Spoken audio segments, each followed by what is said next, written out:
Love it.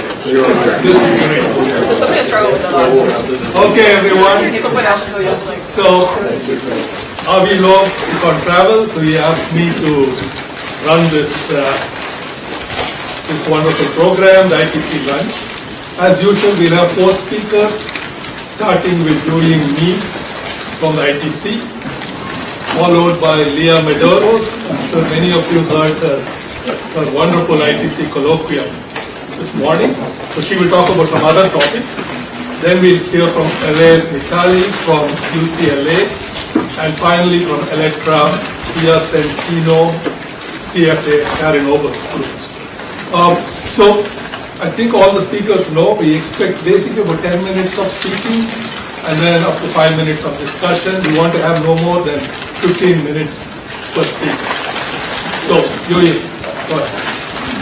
Okay, hello everyone.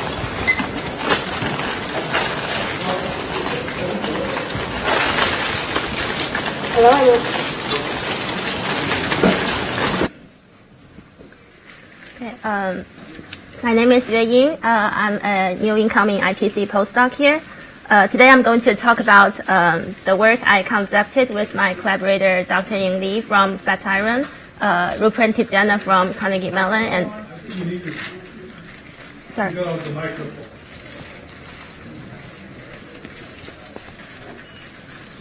Does it work now?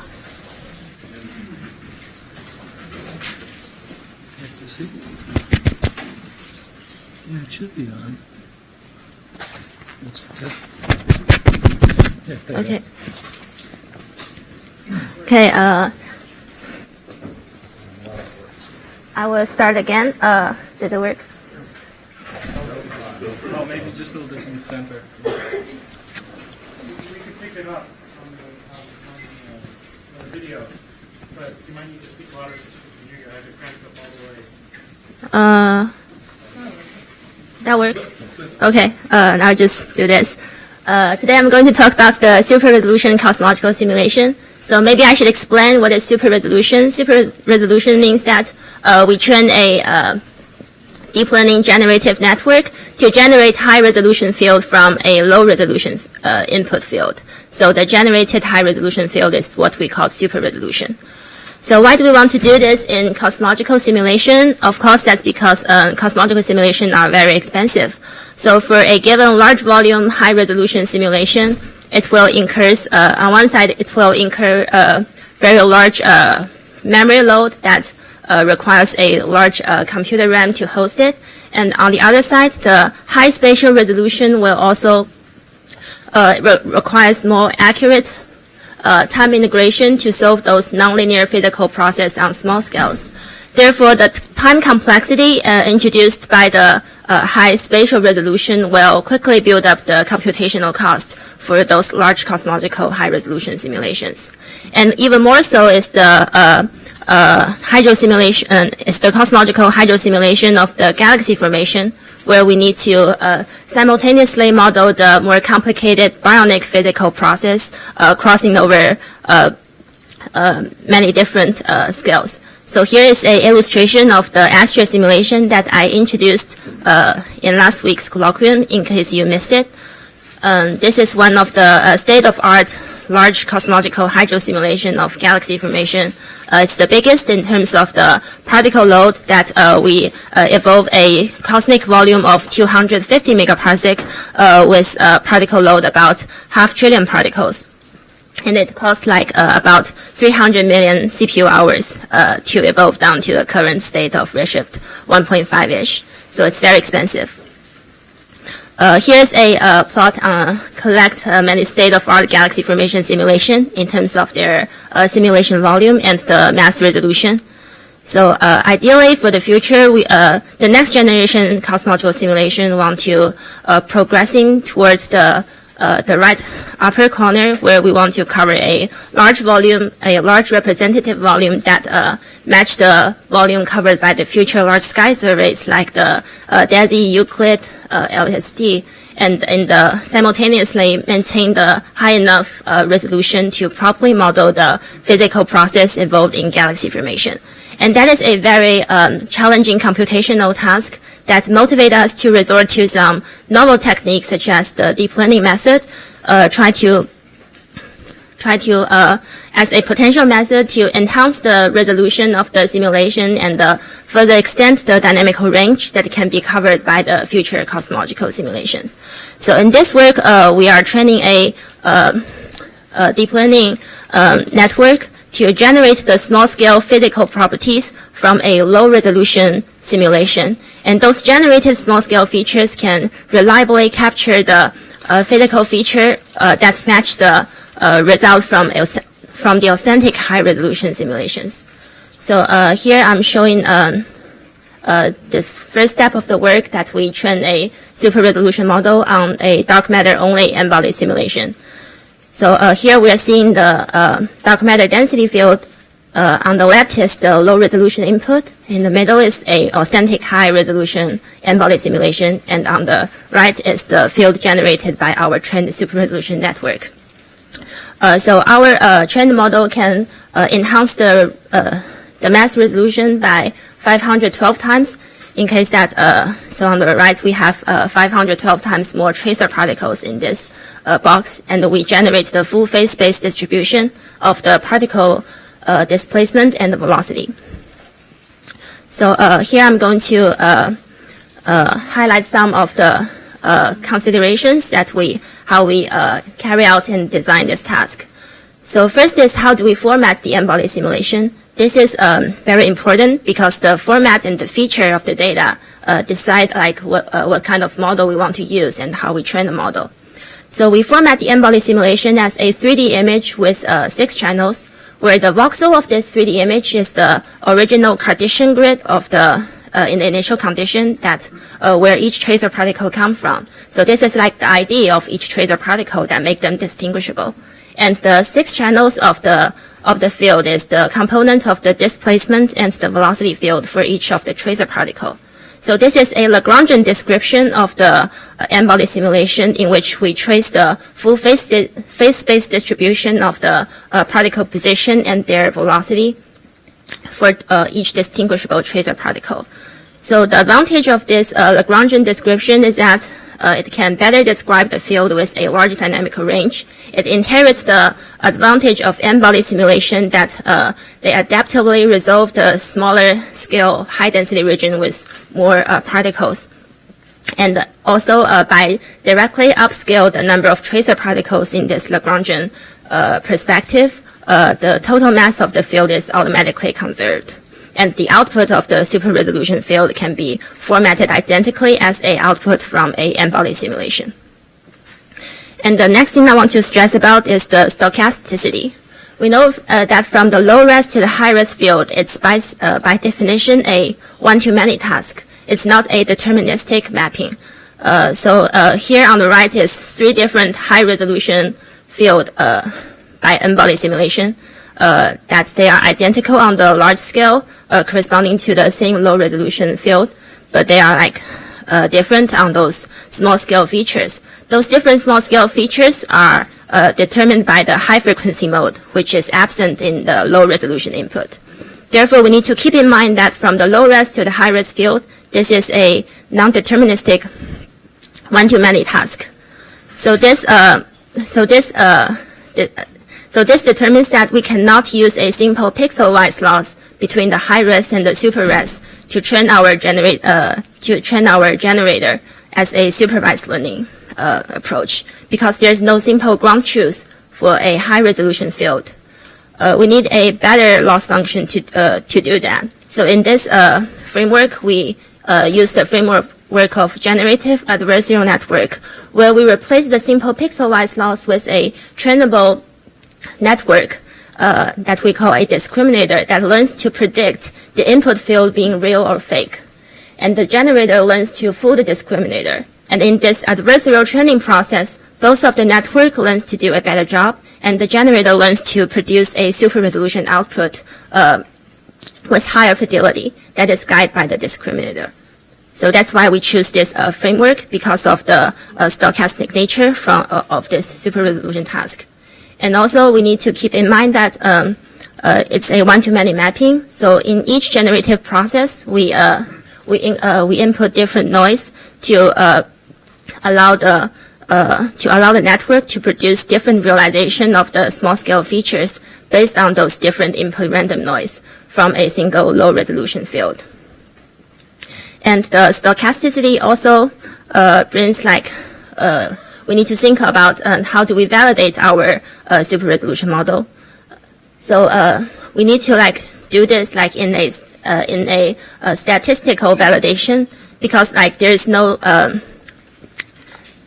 because there's no single realization of the high resolution field to compare with. So we need to compare the generated super resolution field with the high resolution field on a statistic basis. So we carried out a series of widely used fiducial matrix in cosmology to compare between the authentic high resolution field and the super resolution field generated. And here I'm just going to highlight some of the main results.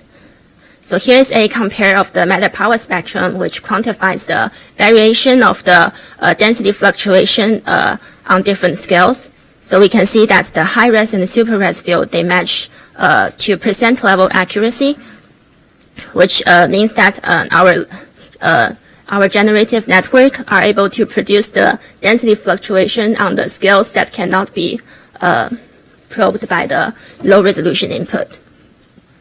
And also, we run the halo finder on the output of the super resolution field and compare, so those orange color are the identified halo in the dark matter field. And we compare the statistics of the halo abundance between the high-res and the super-res field. And we can see that the super-res field can extend down to the halo mass regime 2 orders of magnitude lower than the low-resolution field, and produce the halo population that matches well with the authentic high-resolution embodied simulation. So a direct usage for this model is to quickly build large mock data catalog for the future sky surveys. So here is a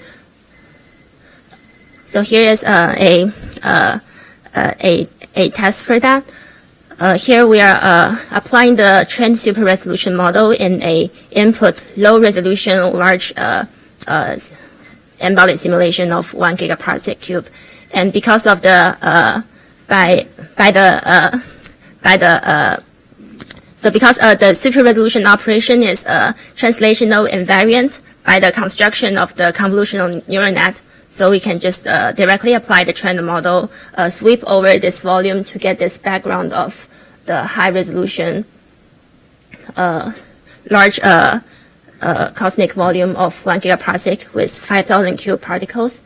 And on the left, we're seeing the statistic of the halo mass function, which represent well compared to the authentic high resolution field. And quickly bring up some of the ongoing work. We're extending the development of the super resolution model for hydro simulation that encode a more complicated baryonic physical process. So here, this is a super resolution field of the thermal property of the IgM gas that we can make the observables like the Lambda alpha spectra from those generated IgM field. And also, we're extending this framework to encode the time evolution. So here's a work led by a grad student at Carnegie Mellon that we train a redshift dependency super resolution model to apply it on a low resolution simulation with time evolution to get this super resolution simulation output with time evolution, and we can build the merger trees on top of that. So here comes the conclusion slide of the talk, and I will take questions.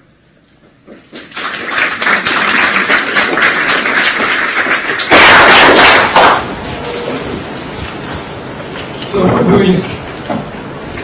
you showed that you can get the power spectrum shape correctly in the super resolution region, right, into smaller scales. And therefore you get the 2-point correlation, okay.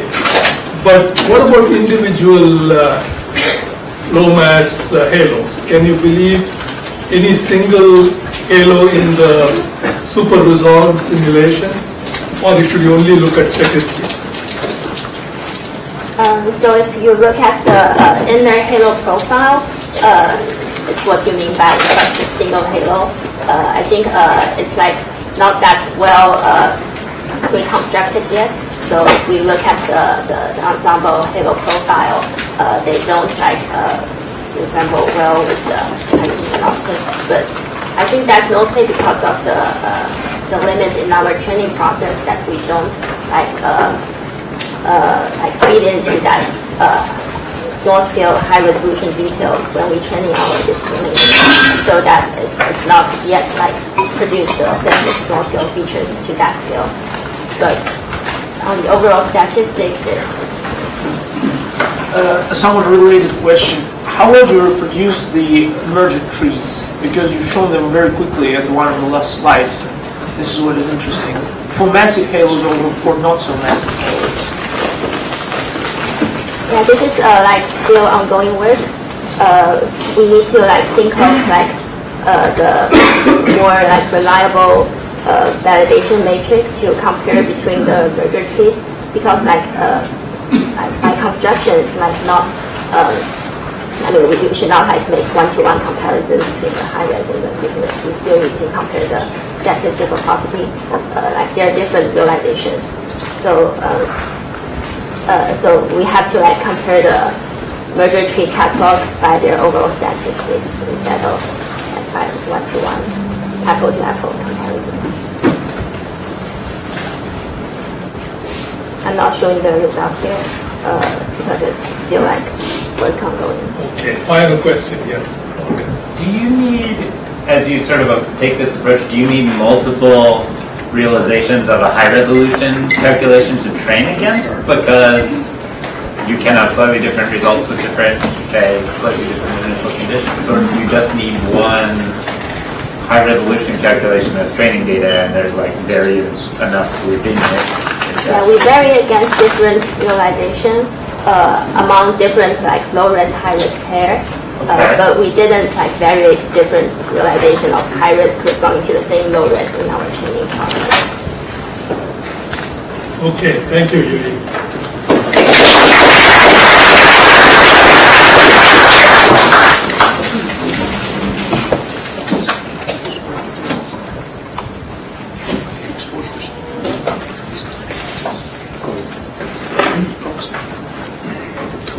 Yes.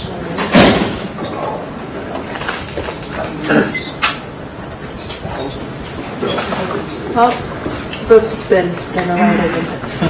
Okay, so hi again for those of you who were here earlier.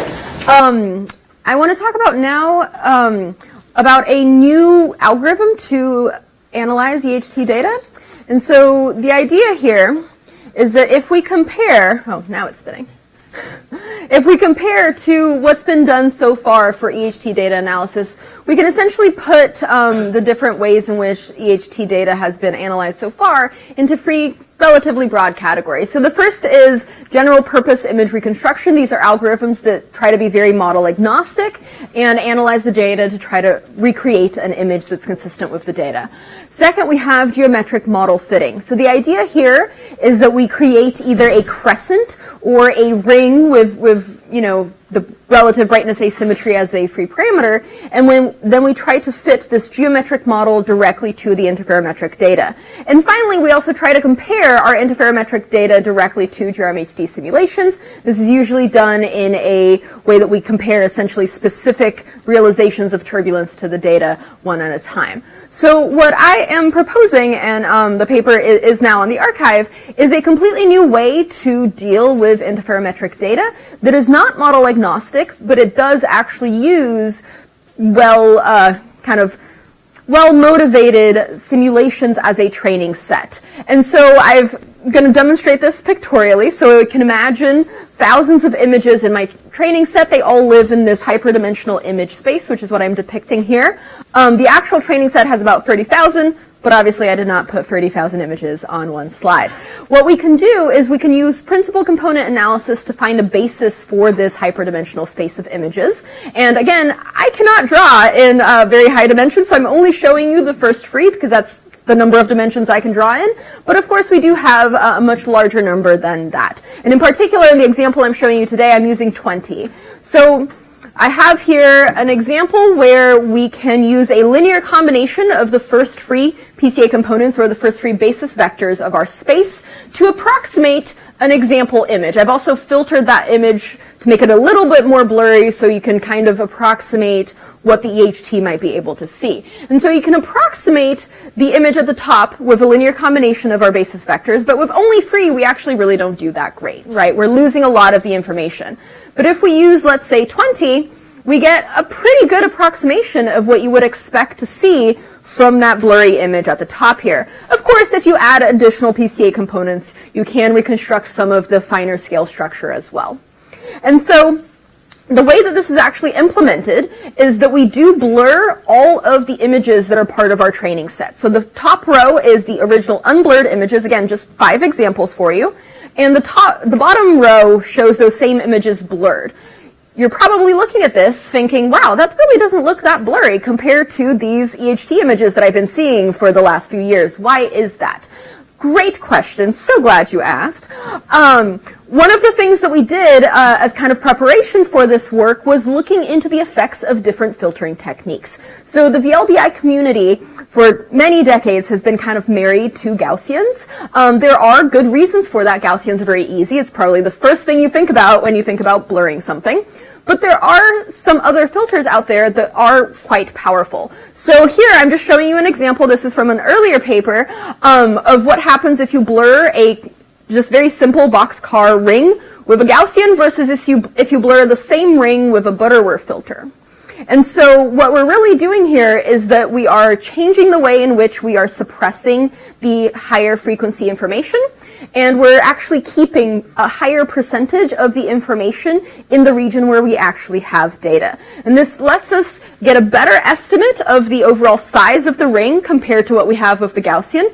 Also arrives at a much better estimate of the depth of the brightness depression and the width of the ring. So we are using the Butterworth filter on all of our training set, and these are the first 20 PCA components that we get. I'm not going to go into the details here. The point is, ignore the red circle. That's not really part of the actual basis. The red circle is just the analytically calculated black hole shadow, just for you to compare.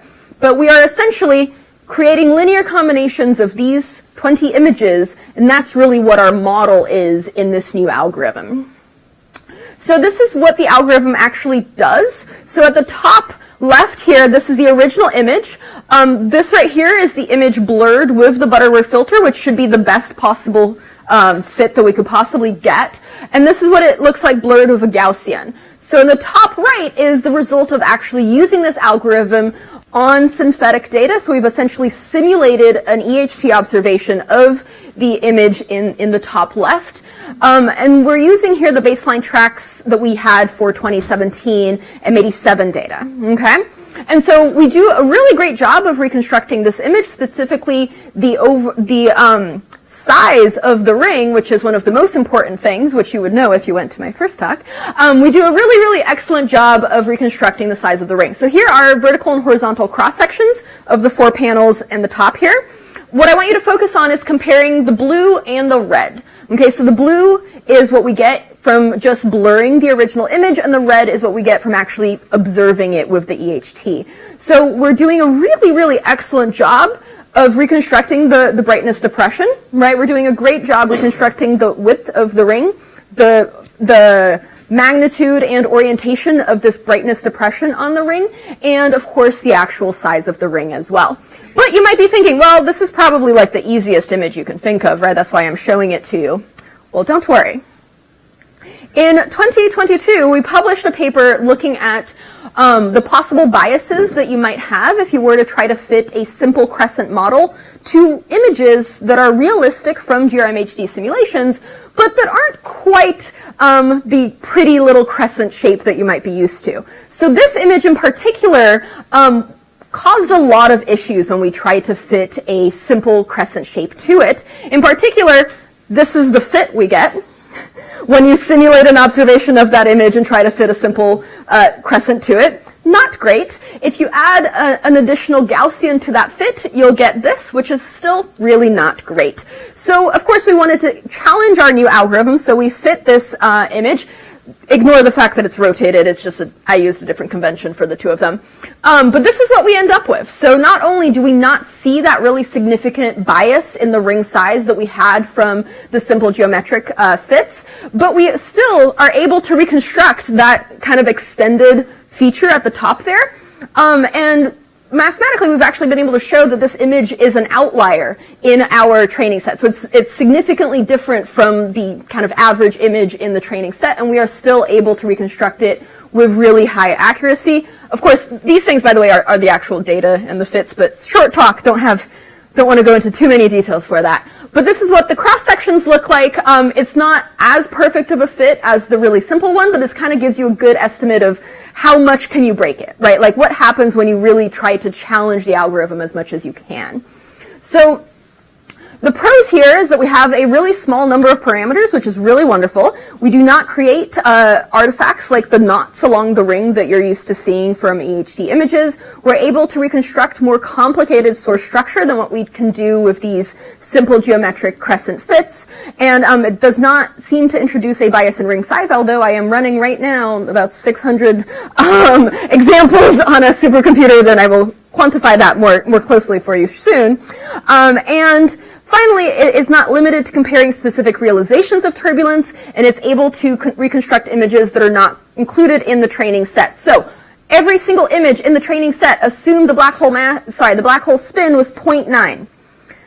This right here is a black hole spin of 0.7. So by construction, we limited our training set to just spin of 0.9, and then we can still reconstruct a black hole that has a significantly different spin, as you can see here. So it is not just the actual realization of turbulence is not included in our training set, but the entire region of parameter space is not included in our training set. But of course, this is not model agnostic. That's very, very clearly not model agnostic, and you do in fact need to create an actual simulation training set to be able to use it. However, I am also, these are the cross sections, still doing pretty well with those as well. And in terms of this model agnostic question, I am working with a student on ways in which you can loosen that as well. You're not going to get nearly as high of the resolution that you can get when you do assume the model, but we are able to create a new basis also using PCA, but instead of simulations, what we're doing is we're creating red noise images with a particular power spectrum. So this kind of shows you the breadth of different power spectra that we've looked at. We can create a PCA basis using these images, and I was almost on time. And this is an example of what that looks like for AGN sources, and this is an example of what that looks like for GRM HD sources. And I'll take questions. Thank you.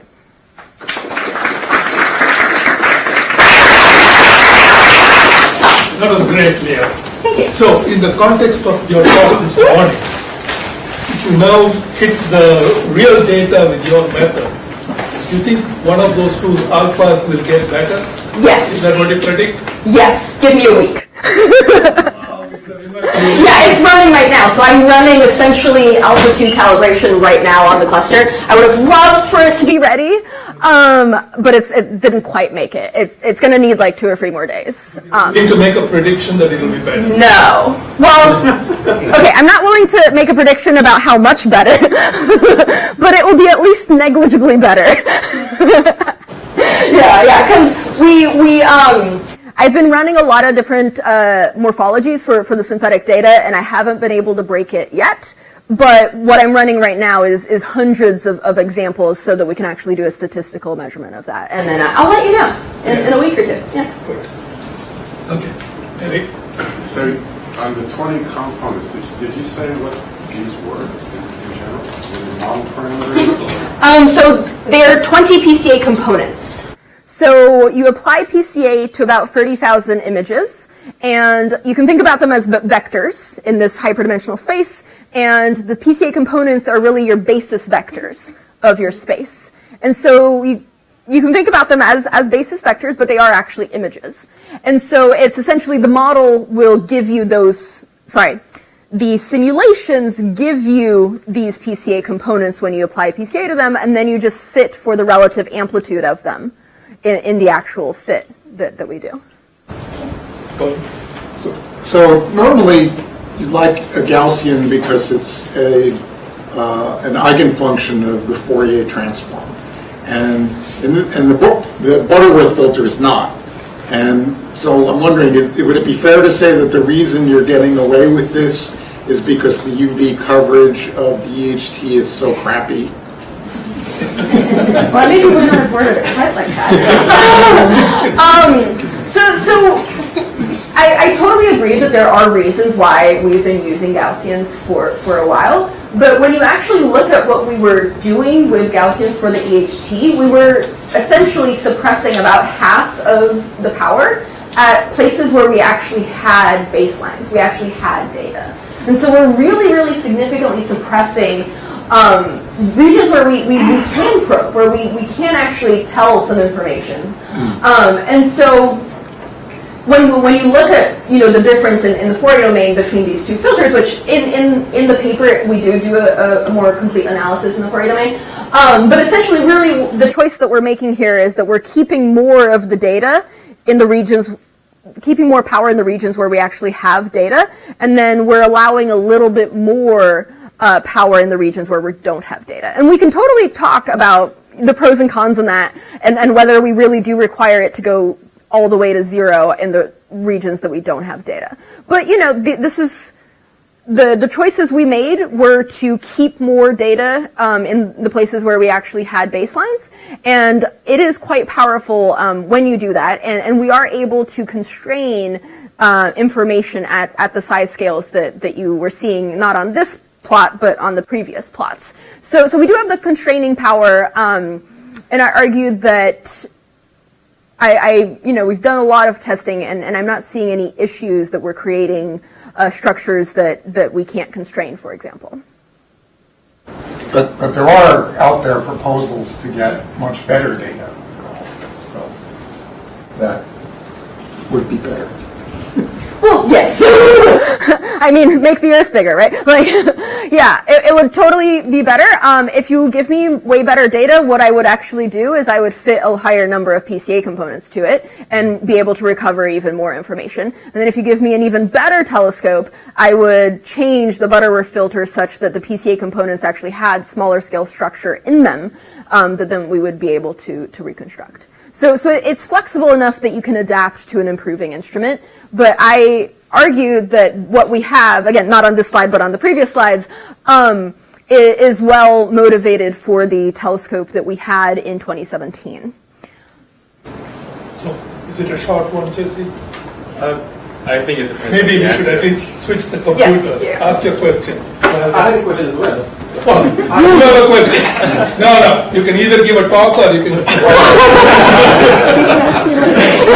but Yes. Go ahead. Yeah. Right. I was wondering why you chose a PCA as opposed to anything a little more nonlinear, any flavor of a variation order.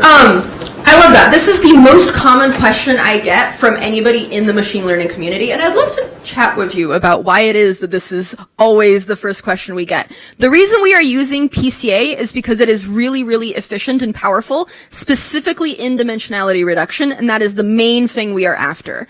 We start with 30,000 images and we're left with 20. That is the main thing we are trying to accomplish.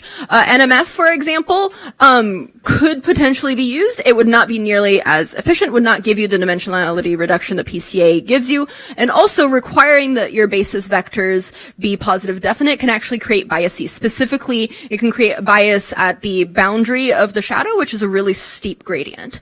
But anyways, I'm more than happy to chat with you more about that if you're interested, but there are good reasons why PCA ends up being really powerful, specifically for what we are trying to do. Great. Thank you, Leah.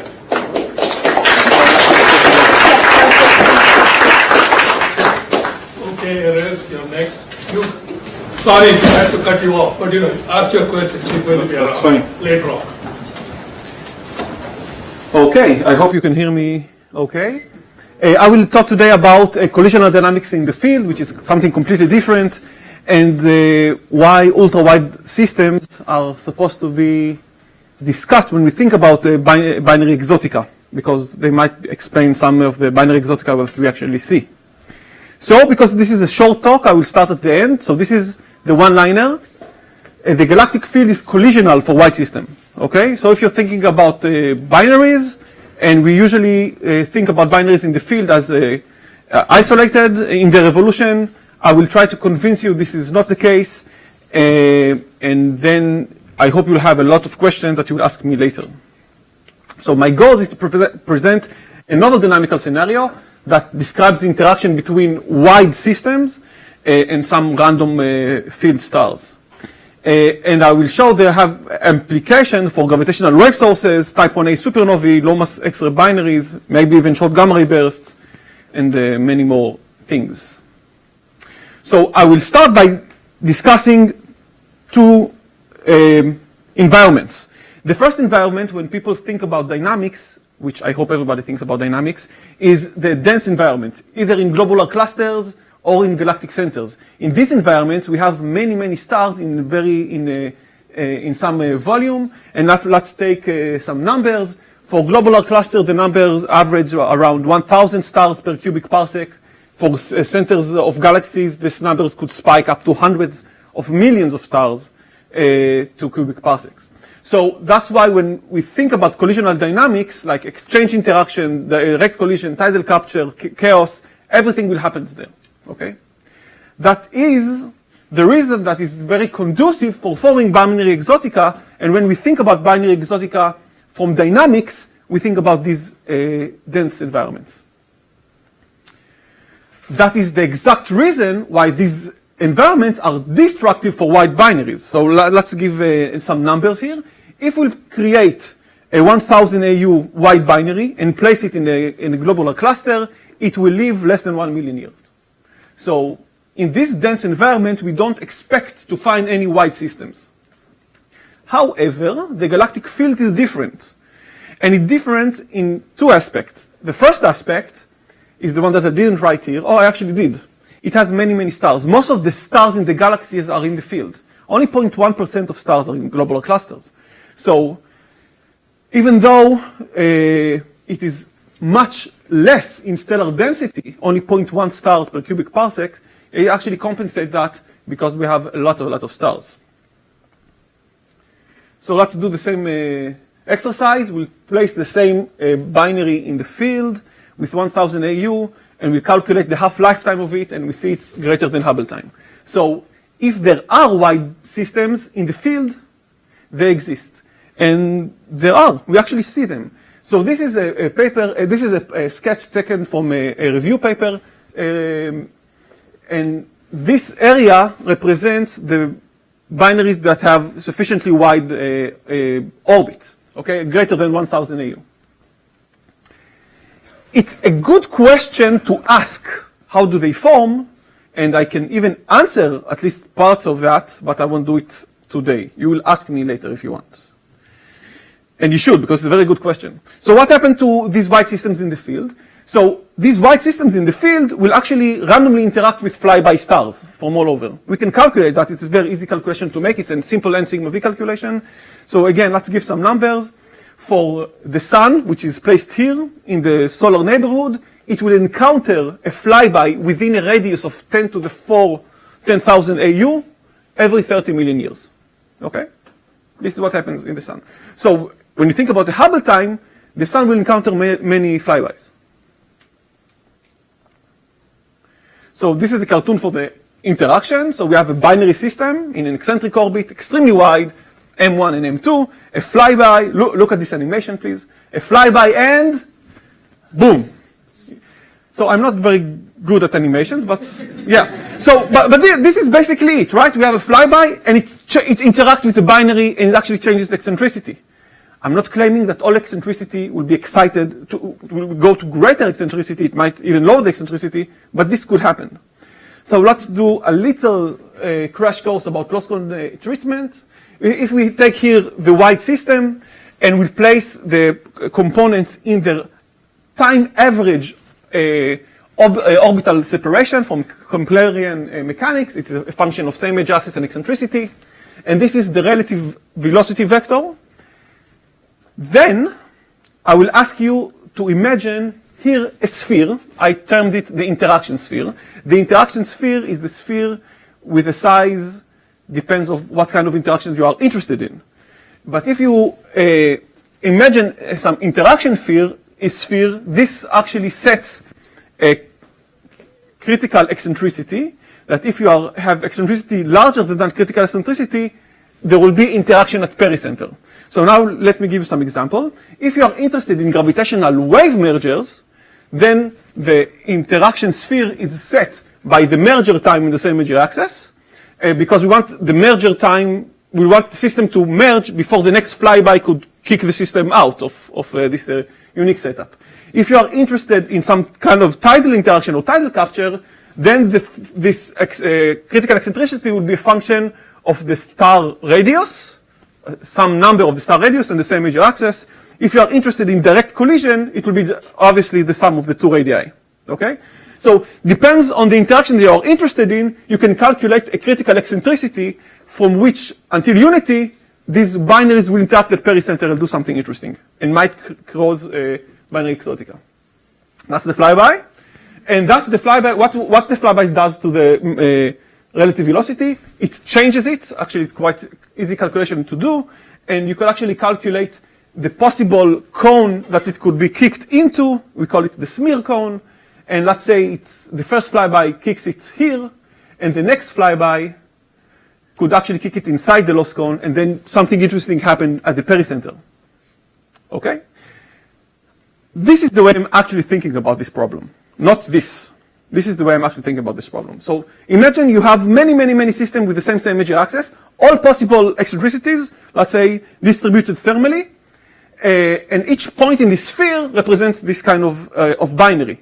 Within a dynamical time scale, all the systems inside the loss cone will be lost from the ensemble. A flyby might kick those systems back inside the loss cone if it's strong enough. So if we have a flyby, the flyby could actually redistribute the eccentricities in all this ensemble, and we can actually replenish the loss cone. So this is actually what happens in the field. So now, and this is I think, if you understand this one, you understand the dynamics that I'm thinking of. So this is the formation probability of some kind of interaction. In this case, it's a gravitational wave merger. And I'm showing it as a function of same major axis. Okay? So let's understand this direction, and then let's understand that direction. This direction makes sense, because if the binaries become smaller and smaller, you're actually decoupling it from the field, and it will be much difficult to excite the eccentricity to these high values of eccentricity. So we expect the probability to do something interesting at pericenter go down as the semi-major axis goes down. Makes sense, right? It's also true here. If the binary is extremely wide, and the wider you make it, you need to kick the eccentricity into values closer and closer to unity. So it's like putting it in a very smaller pinhole, okay? So if this is supposed to go down this way and supposed to go down that way, there is a same major axis for each interaction or for each position in the galaxy that it will have a high value of probability for do something interesting. So this is actually the model, my model, and this is a simulation I did just to verify it. So once we have a working model, we need some ingredients to cook some rates, and these are the ingredients when we think of wide systems. So we need to guess what are the distribution of wide systems, what is the distribution of the same major axis of wide system in the field. We need to know what are the distribution of eccentricity. They are assumed to be thermal. It's motivated by observation and by theory. We need to know what the masses of each component is. And this is obviously the most complicated part, estimate how many of these systems we have in the field and when. The next one, and this we need to understand, because we're talking about collisional environment, you cannot have rates without understanding where you are, in which galaxy, and what is the local characteristics. So now we need to also model the galaxy. So what is the local galactic neighborhood? So it's the local stellar density. We need to understand what is the typical velocity encounter. I'm close to finish. What are the mass distribution, and how many galaxies we have in the universe. Once we have all this, we can have rates for binary black hole mergers. We could have rates and some numbers. I will skip that. Rates for black hole neutron star mergers. We could have rates for low mass X-ray binaries. And actually, every kind of binary exotica that you can think of will happen here. There is also an implication for triples, but obviously I will skip that, and I will skip to the blah, blah, blah, blah. Okay, there is some model assumption which I would like you to ask me about that, because that's important. And there are some signatures, because it's very different dynamical scenario. And this is my summary slide, which I will skip. And I will say, thank you for listening. I'll be happy to ask with you some questions about this new channel. Thank you.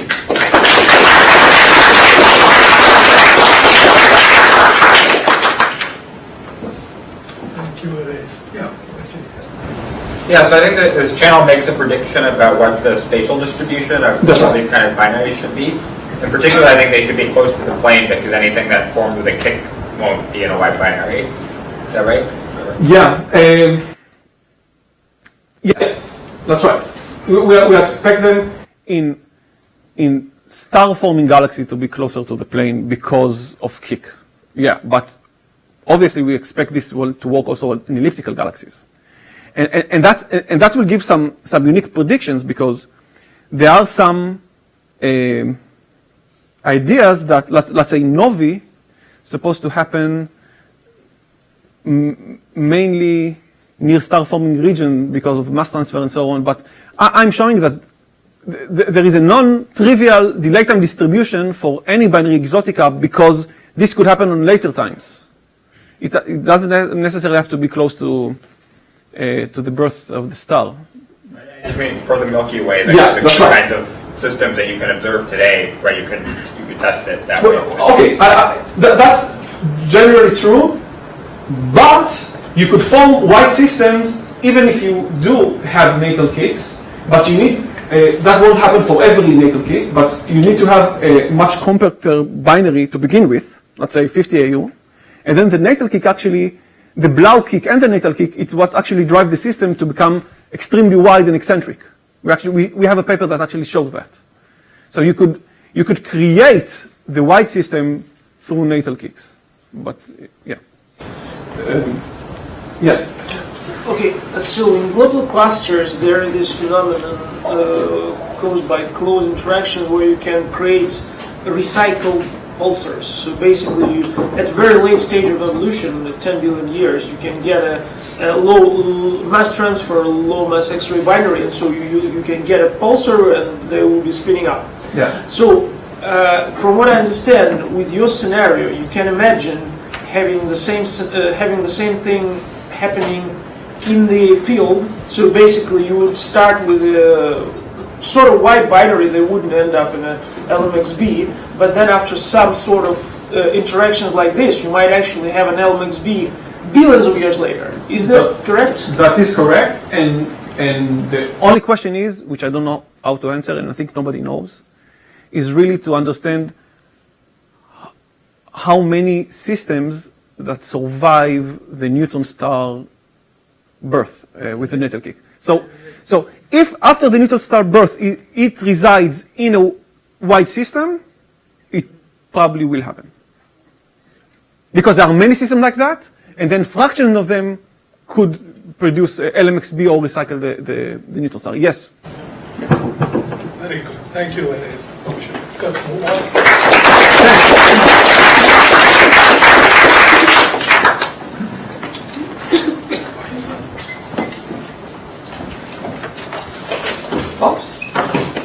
You need the mic? Yes, I do.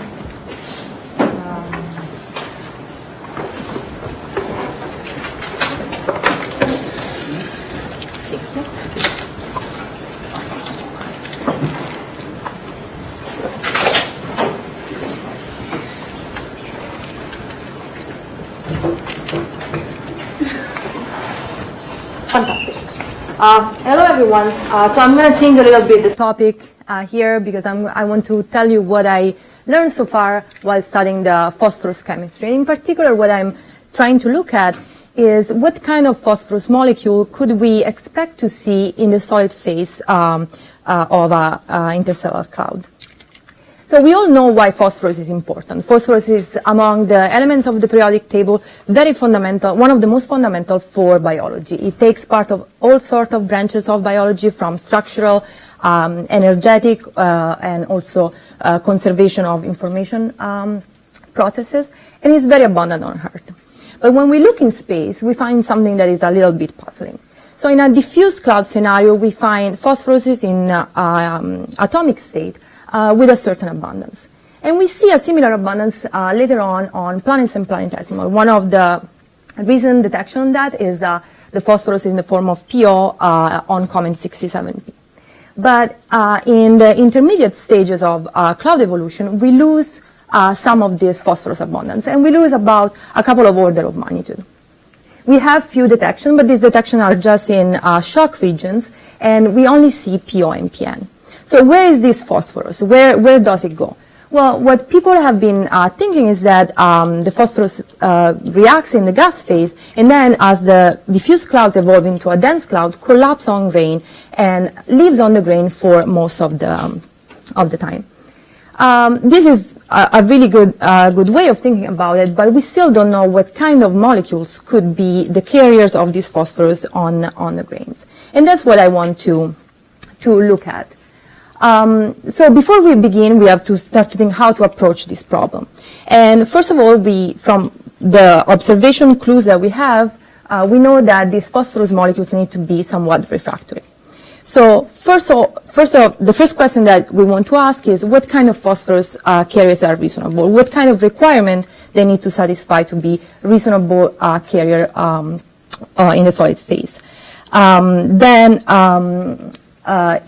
Once we have candidates, we have to check if these candidates have refractory properties. If they are really volatile, we should expect to see them in the gas phase, and so they are not going to be good for our purposes. And then once we identify the molecule, the carrier that we want to look at, we need to look at how efficiently they can form in the ISM during cloud collapse. So to answer the first question, what kind of carriers are possible, we need to, as I mentioned, respect a few requirements. And these requirements are mostly dictated from the observation. So we want these molecules to contain the pure moiety, and that's because both on the comet and in shock region of the interstellar medium, we find phosphorus in the form of phosphorus monoxide. Then we want to be a little bit larger than the phosphorus monoxide itself because we want them to be refractory. And the larger a molecule, the least volatile it is in general. And then we want to have a plausible network formation, network of formation of this molecule on the grain. And starting from the last point, one of the easiest way we can think about forming something in the ice is by atomic diffusion. And for example, if we imagine phosphorus monoxide forming in the gas phase, and then as the temperature drops, slowly freezing on the grain, then you can encounter an oxygen or a hydrogen atom that are diffusing in the ice and form either PO2 or HPO. Of course, this initial network can be extended and to form more complex and bigger molecule. This is the network that we design, and it gives us, it could be extended further, but we decide to stop at that point. But what this network gives us is a few candidates for the as carrier for phosphorus. Now, we have the candidates, and we have to determine if these molecules are refractory or not. And to do so, we want to determine the binding energy of this molecule to the surface. So when you are desorbing a molecule, you are slowly breaking the physis orb. It's not a bond, but it is an interaction between the surface itself and the molecule. So if we can measure that difference, we can measure the binding energy, and we can know how volatile a molecule is. We choose to do this computationally because these molecules are not stable, so it's not easy to do it in the lab. And we use electronic structure calculation to do so. And what we did is just apply this equation here, in which we have the energy calculated just for the ice surface, which we decide to model with two water molecules, the energy of the molecule itself, which in this case, just as an example, it's CO2, and then subtracted the energy of the cluster, so the energy that is calculated from a run that has all three systems in there. And we did this for the phosphorus molecule that I showed before, but also we did it for a few molecules for which the binding energy is known experimentally. And what we found is that all the phosphorus molecules that we examined are very refractory, are more refractory than water, especially. And this is important because that means that not only in the cloud we expect this molecule to be in the solid phase, but also later on in a disk stage, we can expect this molecule to stay on the grain well past the water snow line. So now we answer our first two questions. So we can move on seeing how well these species can be formed on grain and how well our network is actually producing this molecule. We choose to analyze this problem using the UCL gas grain chemical code developed by John Aldership in 2017. And what we did is that we took a phosphorus network, reaction network, both in the gas and in the solid phase that was already published, and we added this surface reaction.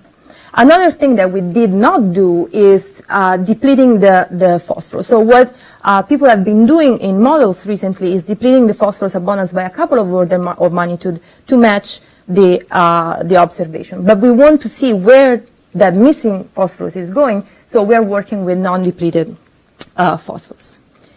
And what we ask the model to do is to start from a diffuse cloud scenario and then slowly increase the density until we get to a dense cloud scenario. And now, as this process goes, the temperature should also drop from about 100 Kelvin to 10 Kelvin, but the software is not yet ready to do that. So what we did instead is we just pinpoint a few temperatures to see what kind of chemistry we were getting at different time of the evolution.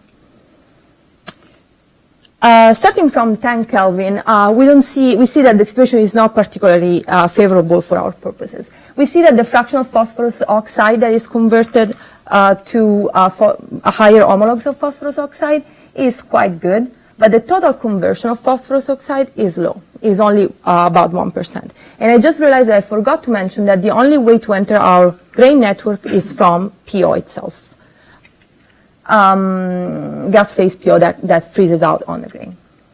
So at 10 Kelvin, we initiate the chemistry at some point when most of the species are in the bulk, in the surface phase, and we convert the PO that formed, but we don't have much overall conversion of phosphorus. And that is due mostly to the fact that we have only hydrogenation happening. The oxygenation is not occurring. These reactions the rate of this reaction depends on the diffusion of this atomic species in the ice.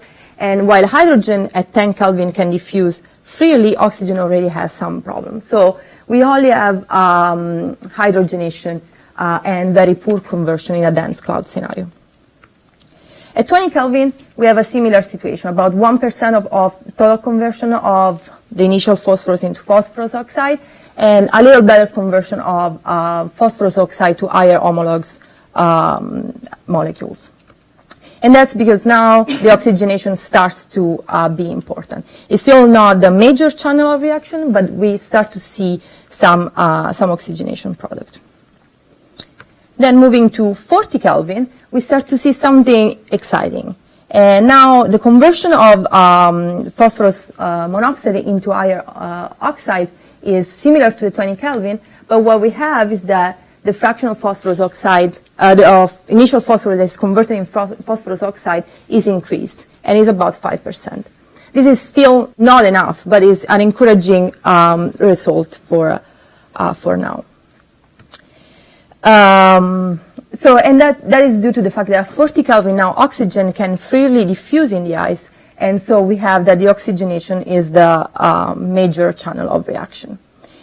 The conclusion that we can draw from this is that if we look at a purely dense scenario, we have that our model doesn't work. But if we move a little bit to a more diffuse, a warmer scenario, then we start to see some value in this network.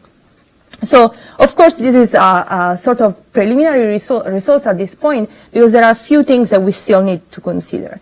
And in particular, we have two problems. The first one is that at 40 Kelvin, which give us the best conversion so far, we have that most of the phosphorus is not reacted. Most of the 60% of the phosphorus still stays in the atomic state in the gas phase. So we are effectively not using all the material that we could use. So the next problem is that the nitrogen chemistry is in conflict with the oxygen, in competition with the oxygen chemistry, and is actually winning. So if there is no phosphorus in the atomic form, now is locked into nitrite, into nitrogen chemistry. And so that's something else that we need to look at. So we can still draw a few conclusions from this work. And first of all, that bigger phosphorus oxide are very refractory molecule, and so we can expect them to be in the solid phase for most of cloud evolution. We know that the formation of these species is benefits from a warmer environment, and so maybe we should imagine that these things happen early on in a diffuse cloud scenario. But we still need to address the problems that we have. And one way to do it, that we're working on it right now, is to put together a cool-down models in which we can model the transition from diffuse to dense, accounting for the variation of the temperature.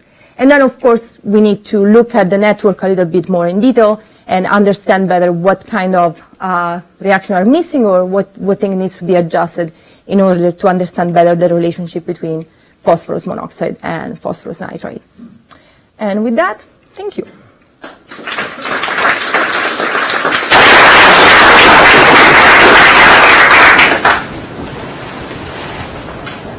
Any questions? Yeah. So, can you understand when you're saying goes past the water line? Are you saying it freezes out before water or only after water?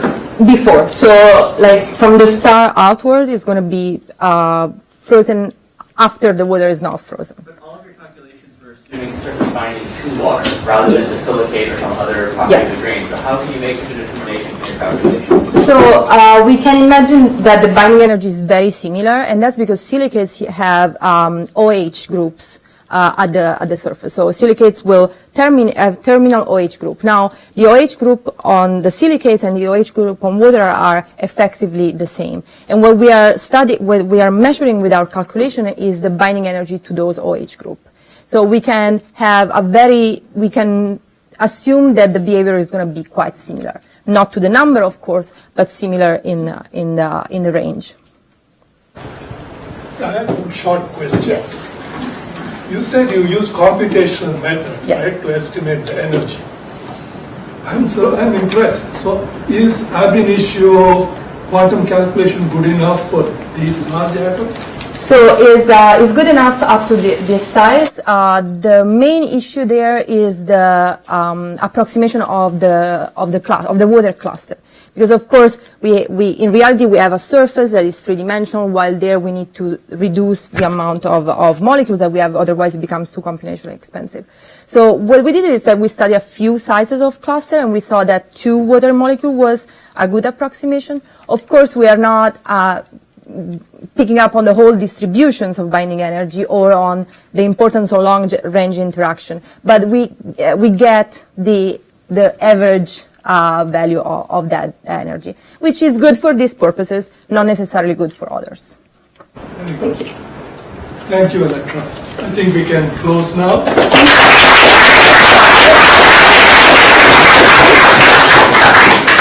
Because it's in you.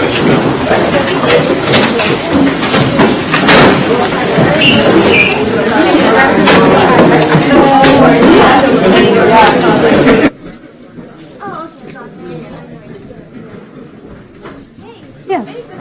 Thank you. Just a very quick question. Yes. Regarding to the compression and cooling though, I can imagine that sometimes when you compress something, it just cool down, but it could also get heat up. Is this a general statement?